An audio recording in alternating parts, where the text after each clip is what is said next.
The hall was filled with light. Smooth white pillars stretched toward a glass ceiling, and stars shimmered above. It was the Grand Peace Conference, the first in decades, and the galaxy was watching. Billions tuned in, from the frozen colonies of the Orion Belt to the oceans of Silox Prime. Every screen showed the same image: Earth's leader stepping forward to speak. President Aaron Voss looked calm. His silver hair shimmered under the light. His voice, when he began, was strong and filled with hope. We are not the same people who once fought to survive on a burning Earth. We have learned. We have grown. And we remember what suffering taught us. A hush settled over the crowd. Delegates from every known race leaned forward. Even the hostile species sat still, listening. We reach out not to rule, Aaron said, but to join, to build peace. Real peace, not silence through fear, but unity through truth. In the third row, a translator drone buzzed gently above a red-skinned ambassador. The entire hall felt frozen in that one moment. Then, a flash. A sound like lightning in a glass jar, and a pulse of blue light ripped across the room. A plasma bullet hit Aaron Voss directly in the chest. He collapsed. His body slammed against the marble. His hand twitched once, then nothing. The hall exploded into screams. Security guards tackled ambassadors. Drones flew wild. Some shouted in unknown tongues. Others cried. A pool of dark red spread across the bright white floor. Then, black, the live feed cut.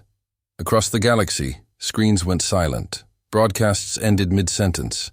Reporters shouted into broken cameras. Within an hour, the headlines started. Rogue group behind Earth leader's assassination. No peace after all. War coming? But Earth didn't speak. The Terran High Command went quiet. No speeches. No press release. Not even a denial. Behind the silence, something darker stirred. Inside the Earth Diplomatic Command Center, Minister Alara Jin replayed the footage again and again. She slowed the video frame by frame. The shot hadn't come from above. Not from a sniper drone. It came from inside the hall, near the front. Someone had been allowed close. Eliminate the impossible, she whispered to herself.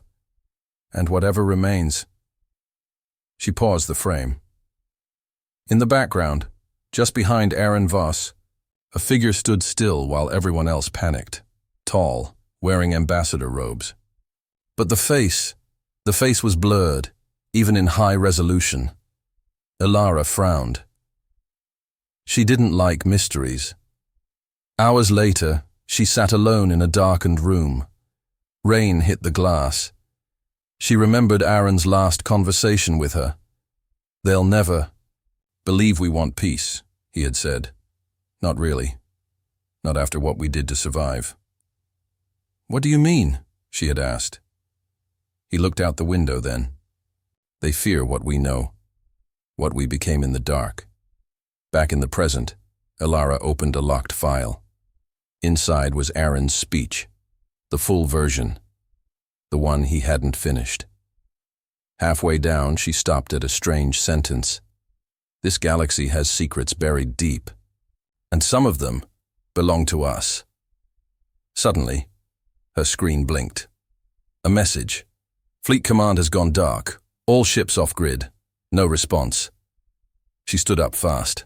Her heart pounded. Earth's space fleet. Hundreds of ships. Most of them orbiting in. Quiet formation was now silent. No signals. No warp traces. Not even a heartbeat ping. She contacted the Admiralty Corps. No answer. She sent a secure line to the War Command AI. It didn't respond. She wasn't alone in her worry. Across the stars, the Galactic Council gathered in an emergency meeting. Alien leaders argued, shouted, accused. They planned this, hissed the Trinar ambassador. Earth wants war. No, shouted another. Earth is hiding something, a weapon. In the corner of the room, one of the ancient species, the ones who almost never spoke, finally opened its mouth. They feared what he knew, the alien said. The room went silent.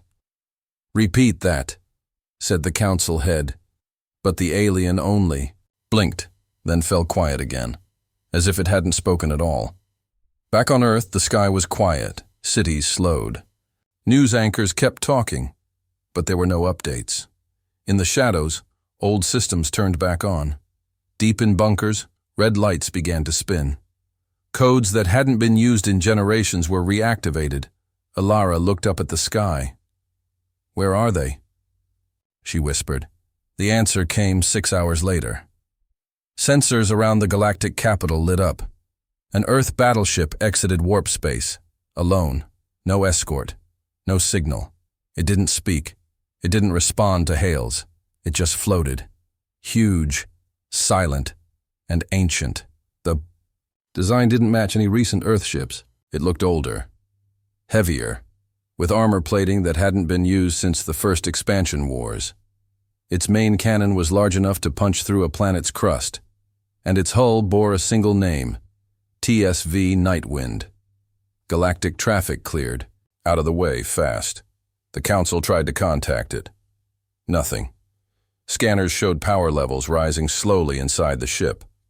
But still, it didn't speak. Inside the battleship, lights flickered on. Systems booted, and in the command chamber something began to wake, but no one knew what. Not yet. The Galactic Council sat in silence. They had gathered once more, this time behind locked doors, far away from press drones and public channels. Only the highest-ranking members were present. The room, shaped like a ring, glowed with soft blue light. In the center floated a hologram of Earth. One by one, glowing red circles blinked across the planet's surface. "They're going dark," whispered Councillor Vrax of the Orleans. His skin twitched with nervous pulses. "Every satellite, every station, even the diplomatic beacons." The Psylocke's ambassador tapped her claw against the glass table. "No signals, no energy pings. It's like the planet is dead," Vrax finished. But it wasn't just Earth. The silence had spread. Mars colonies stopped sending updates. The orbital shipyards vanished from long-range scans. Even the civilian transports stopped appearing in trade lanes. No more ambassadors, no more trade ships, no more voice from Earth, only silence. They had sent drones, probes, even a scout ship. None came back. The silence was louder than war. Councillor Doma of the Quarith leaned forward, eyes sharp. What if this wasn't just a reaction? What if this is something older? Across the galaxy, far from the council chamber, buried deep beneath Earth's original moon base, something ancient stirred. For years, the base had been a relic, a museum even. No one had entered its deepest levels in decades. But now, as power surged back into forgotten circuits, heavy vault doors began to unlock. Inside, long halls blinked with red lights. Giant machines, black and silver, stood in silence, stacked row by row. Missiles the size of cargo ships. Cannons that could bend magnetic fields. AI-driven warforms with no names. And at the center of it all, a massive sphere, smooth, silent, covered in strange markings. It began to hum. 2 weeks before the assassination, a group of human engineers had stood in a cold chamber far below Geneva. They wore no ranks. Their IDs were erased after each shift. "This is insane," said one of them, tapping on a locked console. "Protocol Fury hasn't been tested in, 200 years? "We don't need to test it," replied the leader, a thin woman with sunken eyes. "We just need to point it." "But the Council," she interrupted, "thinks we're fragile, that we forgot who we are." They needed to believe that. She turned to the glowing panel and entered a code. The screen flickered. All we needed was one excuse.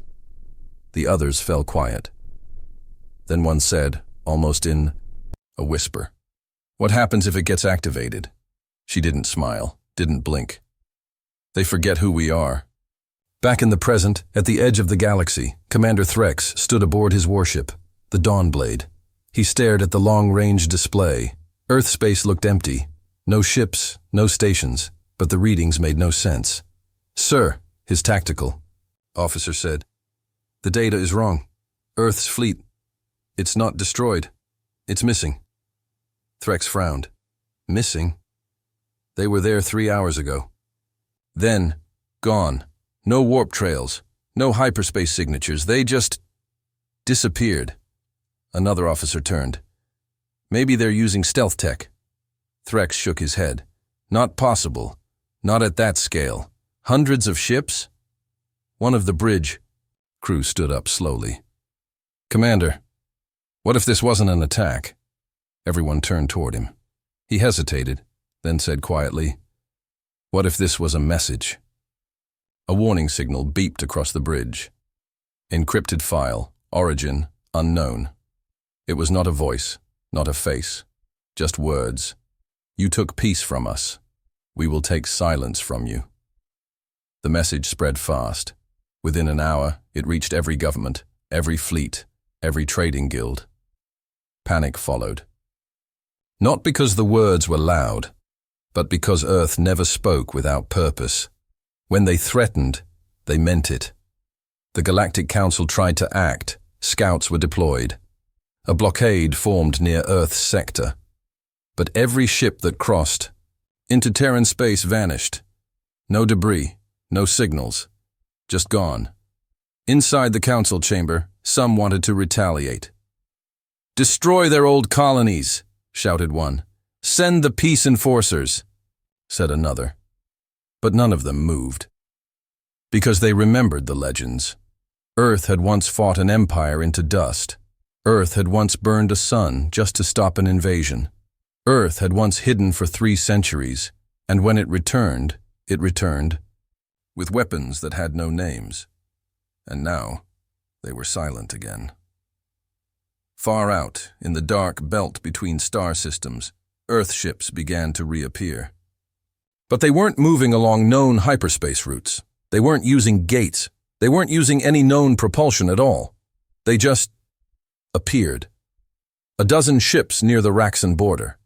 6 more above the gas giant Huril, and one, just one, right outside the galactic capital. Not firing, not speaking, just watching.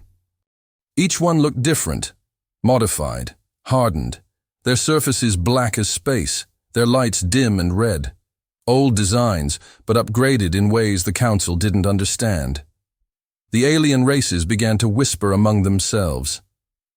"Earth has awakened." They were never gone. Just waiting. They're not hiding anymore. In deep space, the moon base's central system completed its final check. Protocol Fury. Fully online. Ancient engines warmed beneath Earth's crust. Secret bunkers. Activated long-lost command AIs. Orbital minds uncoiled from their stations, ready to defend. But Earth still said nothing. In the vast Council archives, historians began searching old Terran files. Most were classified, but one old document had survived. A speech fragment written by an unknown Terran officer long ago. "When they forget what we endured, we will remind them. When they silence our peace, we will answer with silence far greater. Not with war, but with the end of understanding." In the final hour of the cycle, another report arrived. An entire squadron of Earth warships had vanished from known records. No warp signals, no hyperspace trails, nothing. But this time, they were last seen near a key Council relay station. Then the station went dark. Just like Earth, the colony of Valari 9 never stood a chance. At Azo-317 local time, its early warning system picked up a ripple in the upper atmosphere. Not a ship, not a bomb, just a shift, like space itself had cracked for a second. Then came the blast, a wave of heat, black smoke and molten wind swept across the colony like a silent scream. Buildings turned to glowing ash. Stones melted like wax. No one had time to run. No alarms, no shadows in the sky, just silence, and then fire. When a rescue ship arrived 6 hours later, all they found was a crater, no signs of weapons fire. No plasma residue. No known technology could explain the destruction. But there was one thing left untouched. In the center of the ruins, on a small rise of scorched stone, stood a flag, dark, torn, still burning slightly at the edges. A Terran flag. Symbol of Earth. At first, the Empire claimed it was a trick, a natural disaster, perhaps a reactor meltdown. But as the investigation continued, strange details came out. The colony's core reactor was untouched. It hadn't even activated emergency protocols. There were no signs of earthquakes or solar flares. And the strangest thing, every recording device had been wiped clean, except one. A single frame, a figure, cloaked in black, no face, no sound. Standing above the crater. Then, static. The council gathered again. This time, no one tried to stay calm. "This is an act of war," shouted Admiral Krell of the Gorthan Empire. "We must strike now, before they vanish again." Councillor Vrax slammed his hand on the table. "Strike what? Earth is hidden behind silence. You want to fight ghosts?" Across the chamber, the Psylocke's ambassador turned her gaze toward the display. The Terran flag slowly rotated in the center of the hologram. "This was no accident," she said. This was a message. Panic was already spreading across the outer colonies. Trade routes were collapsing. Outposts were shutting down. Some planets even started building bunkers, as if preparing for war, and still, no word from Earth. But someone remembered something, a whisper. A name, from the edge of history, deep inside the Council's restricted files, the Echo. No face, no rank, just a title. The Echo had appeared once before, centuries ago, during Earth's final war against the machine uprising. He was said to be a ghost, a commander who never showed himself, who only spoke through codes and impossible moves. Some said he had died, others believed he had never lived at all. Now the name had returned. Councillor Doma of the Quarith stood slowly. "We must find out who leads them. We must know if this Echo is real." Back on Earth, before the assassination, there had been talks, secret ones. A high-level delegation from the Gorthan Empire had come to Geneva. They offered an alliance in exchange for information, in exchange for power. Earth's leader had refused. He had spoken clearly. "We do not ally with those who destroy the weak." The Gorthans had left angry, and now that same empire watched its colonies burn. Far across the stars, in the deep shadows between systems, an alien spy crept through the ruins of an old Terran relay station. His name was Sorel. He had trained for decades in infiltration, stealth, and data extraction. No one knew he was there. He had been sent by the Council itself to find the source, to find the Echo. He moved carefully through the dust and old wires. Everything looked dead. But as he reached the core chamber, he saw something strange, a working terminal. It glowed faintly red, not blue like old Terran tech. He touched it. The screen flashed once, then spoke. "You are late." Sorel froze. He looked around, weapon ready. Nothing. The voice spoke again, calm, mechanical, familiar. "You wanted to find the Echo. Now you have." The walls shifted, hidden panels opened, lights flickered, and then he saw it. A figure, standing. In the shadows, human, tall, wearing black armor with no markings. A mask covered his face. But Sorel recognized the stance. The presence. "You," Sorel whispered. "You shouldn't be alive." The figure tilted his head. The voice came again, not from the figure, but from everywhere. "Alive? We changed that term long ago." Then the signal cut, and Sorel was gone. Back at the Council, an emergency alert arrived. One of their top agents had just sent his final transmission. Just one phrase: he shouldn't be alive. Counselor Vrax stared at the words. The chamber fell silent across the galaxy. More outposts began to fall. No ships seen, no shots fired, only smoke. And in every ruin, a single message burned into the stone. We offered peace. You answered with fear. Now we return with silence. The echo stood alone in the silent chamber. The room was dim, lit only by the soft glow of ancient monitors. He reached up slowly and removed his mask. Beneath it was a face long thought lost to history. The face of Earth's former leader's brother, presumed dead in a failed rebellion 3 decades prior. His eyes, hardened by years of exile, reflected the pain of a man who had seen too much. Memories flooded his mind, his brother's final speech.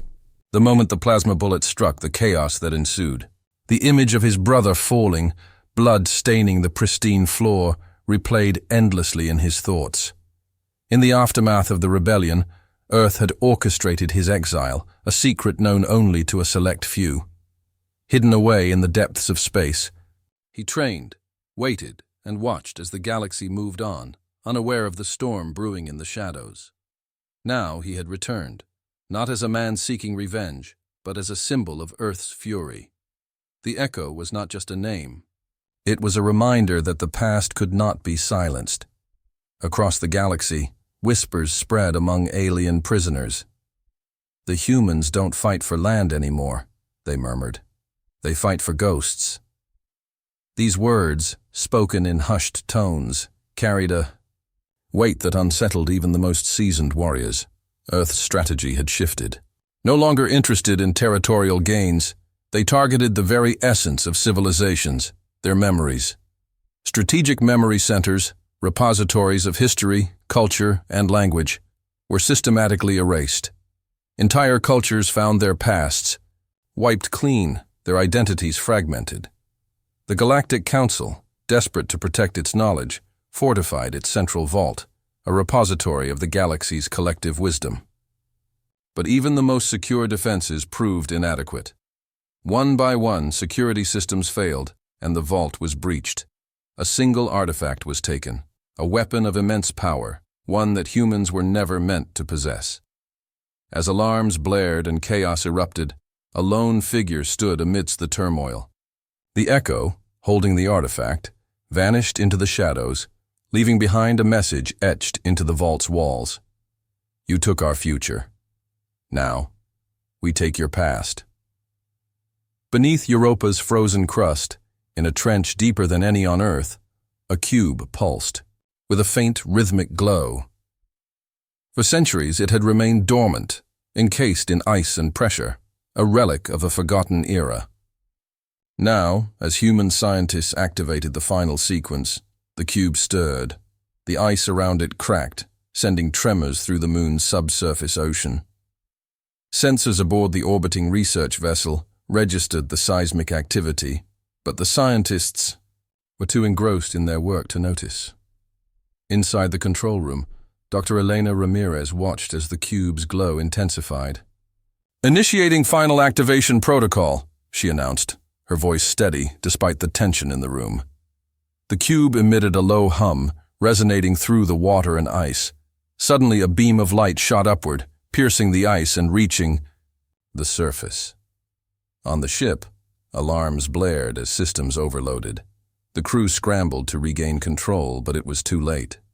Fun.com. Deep within the cube, ancient mechanisms whirred to life.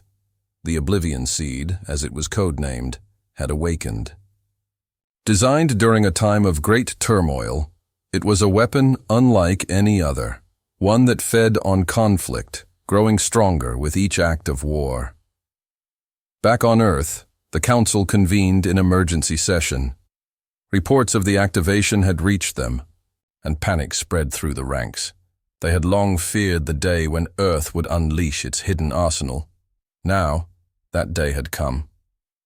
"We must negotiate peace," one member urged, "before it's too late." Reddit.com+3 game EFAQs at GameSpot.com+. 3elderscrolls.fandom.com plus. 3, but others were skeptical. Peace died with their leader, another countered. They won't listen. Despite the disagreements, a delegation was dispatched to Earth bearing messages of reconciliation.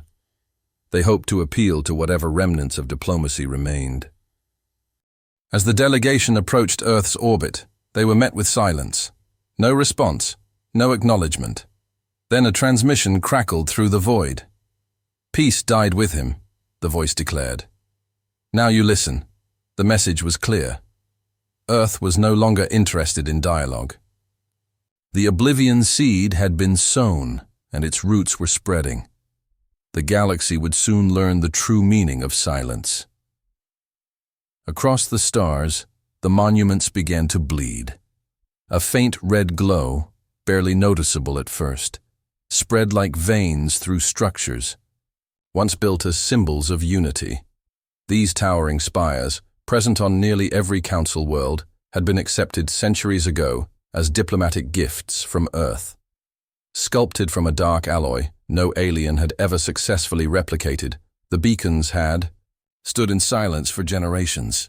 Now they pulsed, and the light they shed was not warm. On Siren 4, children playing near one of the old Earth monuments were the first to notice. Their game stopped as the black pillar cracked open, revealing a burning core within. Moments later, the ground shook. By nightfall, the city had gone dark. Every electronic system rendered useless, corrupted beyond repair. Thousands died. The pattern repeated across dozens of worlds. In the council chambers, chaos reigned. Every representative shouted over the others. No one could explain how Earth's so-called peace monuments had suddenly turned hostile. "We're gifts," the Ilarian delegate screamed, voice shrill with fear. "They came before we were even allies." A cold silence fell as an analyst stepped forward. Her eyes were red from sleepless nights, her hands trembling. "They weren't gifts," she said. "They were installations, pre-positioned, and we let them plant one on every world." A collective gasp spread through the chamber. The truth was unbearable. Flashback. A dimly lit lab orbiting a forgotten moon. Earth engineers sat around a table, reviewing simulations. One of them, Commander Jules Vargas, tapped a screen showing a monument design. "Multi-purpose systems," he said. "Cultural symbols on the surface, subspace reactors inside. Inert, unless activated." A young technician asked, "Who has the codes?" Vargas hesitated. "Only the final line." "Who's that?" Vargas looked away. "Blood. It has to be blood." Back in the present, panic set in. On Talaris Prime, a monument exploded, sending waves of energy across the planet's atmosphere. The skies turned black. High-orbit ships malfunctioned and fell like flaming comets. On Velrax, a monument didn't explode. It broadcasted a sound, a frequency so low it rattled the bones of every sentient being. Within minutes, mass hysteria spread, riots, fires, then silence, flashback. A tiny escape pod drifting through space. Inside, a mother held her dying child close. Her breath was shallow, her skin pale, but her eyes were fierce. "If they ever hurt us again," she whispered into the void, recording her last words, "let them remember what we are." She died, hours later. The signal kept repeating. Council agents tried to suppress the growing panic, but it was too late. The monuments were waking, and no one knew how to stop them. Backroom whispers grew louder. Factions within the council accused each other of betrayal. Some suggested the humans had outside help. Others believed they had unlocked something ancient, buried deep within their DNA, something older than the council itself. Ships were launched, fleets mobilized. Attempts were made to destroy the remaining monuments, but none succeeded. The monuments defended themselves with technology that bent light, redirected energy, and silenced sound. Whole battalions disappeared mid-approach, never to be heard from again. In the darkness of their crumbling command center, The Council's highest-ranking officials received a transmission. Encrypted, they decrypted it. One line, the countdown has started. No voice, no threat, no emotion, just the beginning of the end. The sky burned. Stars flickered and vanished, swallowed by darkness as if the universe itself were closing its eyes. Across the galaxy, communication arrays crackled with static, then silence. From Earth's orbit, a voice echoed through the void. We warned you. Now the silence belongs to us. The final battle had begun. AI-powered ships, sleek and silent, emerged from hidden wormholes, their hulls shimmering with adaptive camouflage. They moved with purpose, targeting key Council installations. Gravity bombs, unseen and unfelt until detonation, tore planets apart from within, leaving behind only debris and echoes. On the bridge of the lead vessel, the Echo stood, his gaze fixed on the unfolding destruction. His face, once hidden behind a mask, now bore the weight of loss and determination. He whispered, "Brother, this is for you." Flashback. Earth's leader, his brother, stood on a balcony overlooking a bustling city. He smiled at the stars, unaware of the fate that awaited him. In the present, amidst the chaos, an alien officer named Kale watched in horror. He turned to his superiors, realization dawning. "They lied to us about Earth," he said.